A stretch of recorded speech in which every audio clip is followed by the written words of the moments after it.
Hi there, this is Patricia from patriciafenty.com, and I just want to share something really yummy with you. I've just been in the forest and gone for a walk, and while I was there, I came across a fir tree that was letting go of some sap. And this sap, this resin, is so beautiful. It's so aromatic. And you can burn it on an oil burner like this, just using a sheet of tin foil and a tea light like that.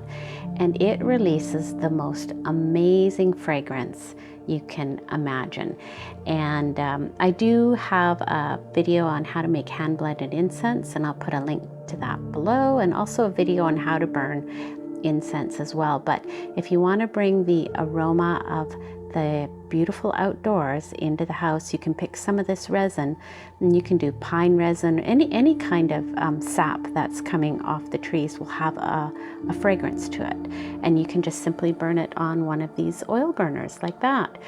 And so you can see my really pretty little doily bowl that I made, and my little snowflakes. I'll have tutorials for all of those as well.